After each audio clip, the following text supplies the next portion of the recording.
పాలకూర కర్రీ, 3 కట్టల పాలకూర, ఒక ఆనియన్, పచ్చిమిరపకాయలు కొన్ని, కొంచెం చింతపండు ఇవన్నీ కట్ చేసి పక్కన పెట్టేసి అండ్ నెక్స్ట్ తాలింపు వేసేసి, తాలింపులో పచ్చి శనగపప్పు కొంచెం ఎక్కువ వేసేసేయండి.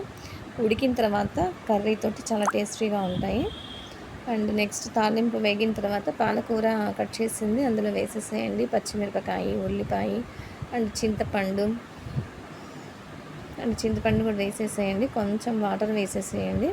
ఈ పాలకూర కర్రీ విటమిన్ ఏ ఉంటుంది పుష్కలంగా, ప్రతి ఒక్కరికి మంచిది ఏ విటమిన్. అండ్ సాల్ట్ కూడా వేసేసేయండి. కొంచెం ఉడికిన తర్వాత కారము, పచ్చిమిరపకాయలు ఉన్న కొంచెం ఎండుకారం వేస్తేనే టేస్ట్ ఉంటుంది.